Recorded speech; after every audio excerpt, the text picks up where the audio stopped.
It was a quiet, cold night in the middle of winter, the kind of night where the wind howls against the windows and the trees outside look like twisted shadows under the dim moonlight.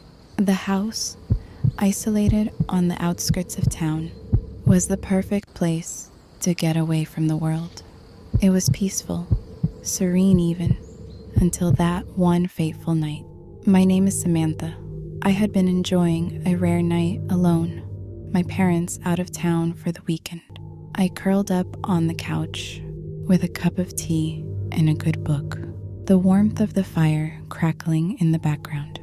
It was the ideal night for unwinding, for forgetting about the noise and chaos of the world.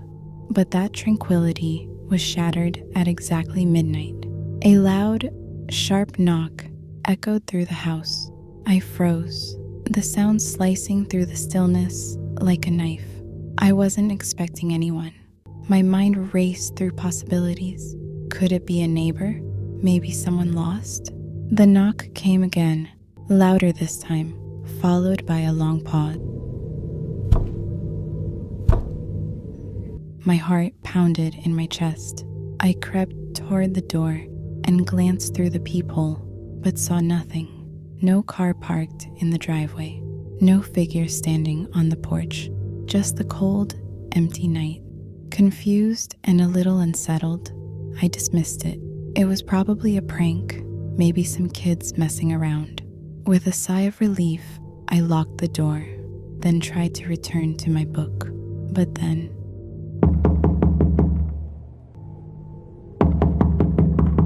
it was back again, louder, more urgent.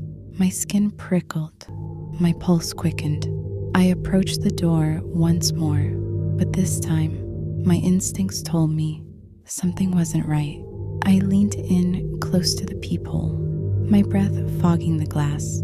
There, in the shadows, I saw something that made my blood run cold. A silhouette, something was standing just outside the window, watching me. My hands trembled as I stepped back, glancing nervously around the room. Could it be a prank? Maybe someone had followed me when I got home earlier. Or worse, maybe someone knew I was alone. Fear gnawed at me, but curiosity drove me to act. I grabbed my phone and dialed the police, hands shaking as I pressed the number. I needed to report this. Someone was out there. But as I waited for the line to connect, something strange happened. The phone line went dead. I tried again, my heart racing, but there was no signal. I was cut off. The pounding on the door was relentless now, almost frantic. The shadow outside the window moved again, like it was pacing, shifting closer. The knocking was so loud, so insistent, it felt like it was coming from all sides of the house. I could hear it on the back door, the kitchen window. Wherever I went, it followed. The fear clawed at my chest, suffocating me. I grabbed a large kitchen knife for protection, the cold steel grounding me in the panic. I moved to the window, hoping to see what was going on. But when I parted the curtains, there was nothing, no one. Just the empty yard, bathed in pale moonlight. But I wasn't alone. I could hear it, like footsteps, slow, deliberate, coming from above. Someone or something was in the house. The silence that followed was deafening. No more knocks, no more shadows. For what felt like an eternity, I stood frozen in place, knife in hand, listening for any sound. But there was nothing. Not a single noise. My mind raced. What was going on? The night dragged on, but eventually, exhaustion took over.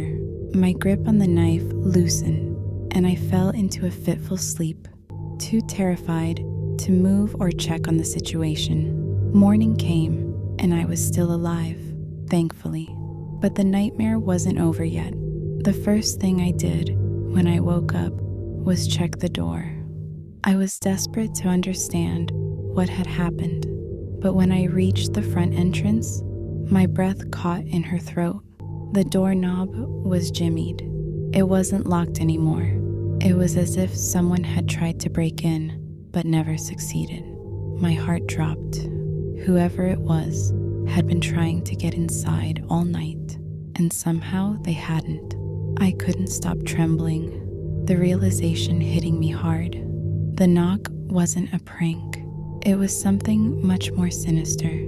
Someone had been out there, right in front of her door, waiting, and they'd been so close to getting in. Whoever it was, it hadn't left.